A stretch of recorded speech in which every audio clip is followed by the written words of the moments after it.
Hello again, everyone. First, I want to thank everybody who's been contributing to the GoFundMe. And if you contribute, remember to the GoFundMe link in the description box, and you want your story made into a video, you go right to the top of the list. But I want to thank everybody who's been contributing. It's been great. And please continue to contribute if you can, share wherever you can. I have a question here from Facebook. Hi Ollie, can you please do a video at some point on how you discovered narcissism, please? I am fascinated in our light bulb moment. Sometimes this is more important in how to deal with the damage and recovery. Also, how to deal with our damage and recovery. And I know I've mentioned this before, how I came to um, know what narcissism was and my first basis for it. And that was in 2005. And it was actually my mother's youngest sister, my Aunt Ginny, who came to my mother's house one day. And I think it was at a holiday. Must have been Christmas. But she had this printout from WebMD about histrionic personality disorder. And at that point, I had no idea what narcissism was. I had no idea my parents were narcissists. But the reason she had printed it out was because of Virginia, my narcissistic grandmother. And, both my aunts, my mom's sisters, the middle one, and who's my godmother, and Ginny, the youngest, are in the medical field. Barbara is a nurse practitioner at this point, and my Aunt Ginny started in radiology, and now she's what do you call it? Totally drew a blank, but she does ultrasound, whatever that's called. That does all the ultrasounds and stuff like that. So they both have medical backgrounds, and apparently Ginny is more in tune to what my grandmother was than anyone. Basically hated her worse than the other two sisters. I mean, the three of them basically hated her, but my mother hated her the least. The middle one, Barbara, is the nurse practitioner, has basically been in therapy for as long as I've known her, 40 something years. But Ginny came to the house with this printout on histrionic personality disorder. And I read it, and we all read it, and we passed it around, and we're like, yep, that's Virginia, holy crap, holy crap. And where it was describing, all the characteristics of histrionic personality disorder, which is, really just an offshoot of narcissistic personality disorder or borderline personality disorder. Histrionic and borderline personality disorders being very, very similar, But when I first read it, I only read it in the context of my grandmother. And I remember about a week later, I was thinking about it. I'm like, let me look this up. So I went on WebMD myself in my office in Jersey City. And I started reading histrionic personality disorder.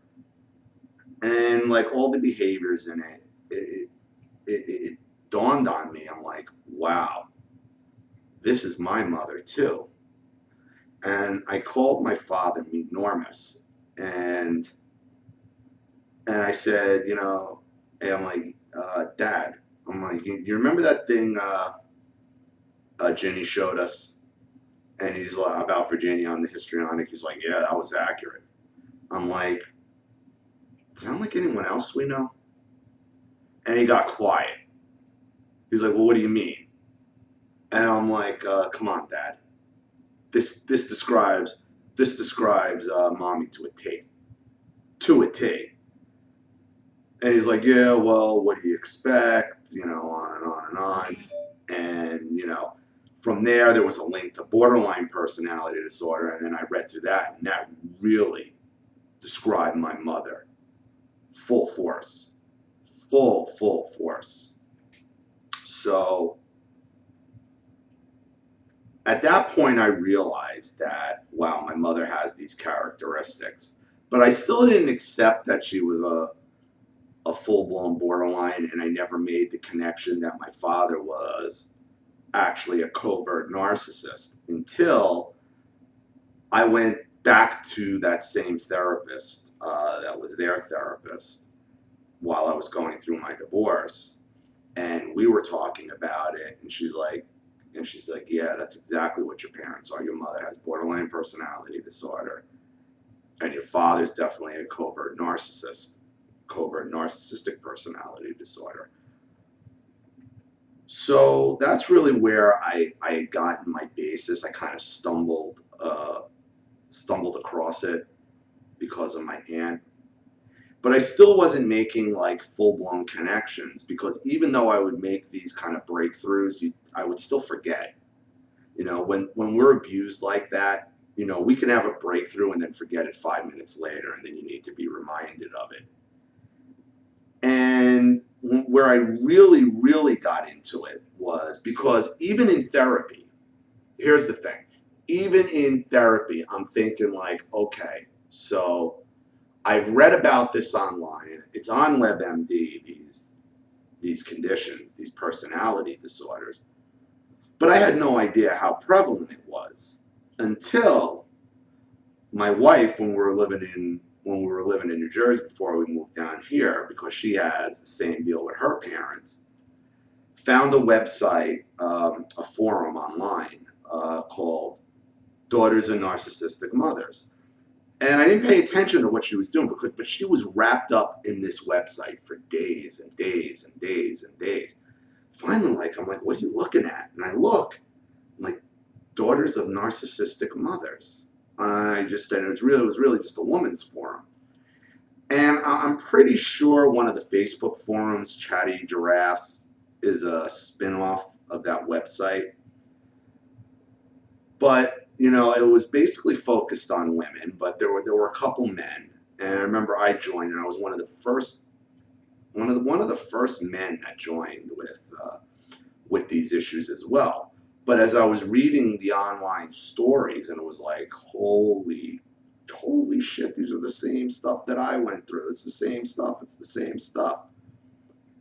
So that's really where I got my basis in narcissism, where I kind of was lucky that my mother's youngest sister, you know, started the ball rolling with the histrionic based on my grandmother. And I had a very good therapist who actually dealt with my parents directly. So it wasn't even just my stories that she was taking into account and believing. It was actually seeing their actions, you know, live and up front. Okay, coupled with all my stories that I was going through, that got me rolling on this narcissism train, and was able to really study it and identify it, and get a basis of and a good foundation of what was going on. Which leads to your second question, is how you deal with it in recovery. And this is how you deal with it, okay? Because the hardest part about therapy or recovery is thinking you're alone in this. It's you and a therapist one-on-one in an office, and then you're gone, and nobody knows. There's no shared experience.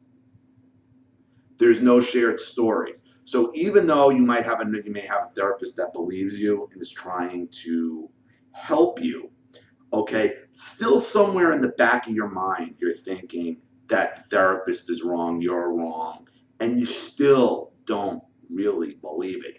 You don't start actually, I didn't start actually believing it to my core until I found that website my wife was on, and started reading all these stories that were 100% identical to mine. Not every story lined up 100%, but bits and pieces of one were stuff I went through, bits and pieces of another was stuff I went through, bits and pieces of another was stuff I went through. And that's where the memories started getting churned up and dug up, and you began to deal with it. Once you believe this for yourself, that it's real and that this happened and you're not alone and you're not some some freak or one in a million person that this happens to, that this actually happens quite a bit, and there are so many of these types of personality disordered people around. You can accept it, and once you can accept it, you can start to recover. Now, you still get mad because of it, and you still have your ups and your downs, okay? But the difference from where I am now compared to where I started out learning about this in 2005 is 180 degrees, is 180 degrees. So that's how you deal with it, by sharing your experiences, by learning other people's experiences and believing it. Because once you see, and that's really why I do this channel, is to let other people know, hey, I want everybody to hear these stories. I want everybody to know that these people went through, we all have gone through the same experiences with these people, okay? And that we're not alone, and that we're not 1 in a million, or 1 in 5 million, or 1 in 1,000, however you want to put it, that this is quite common. And when you hear the identical stories being churned out by people you've never seen, met, or talked to, yet the things that are said are identical, the things that were done to you are identical, the gaslighting is identical, the enabling is identical, the black sheep, the scapegoating, all of it, you hear it out of other people's mouths. When you hear your stories coming out of other people's mouth, it lets you be able to accept it. And once you can accept that it's real, you can get on that road to recovery. So I hope that clears up a little bit. It's actually a good question, so thank you for asking. Again, the link to the GoFundMe is in the description box, so please consider contributing if you enjoy this channel and help it grow. This is Ollie Matthews. I'll see you all again shortly.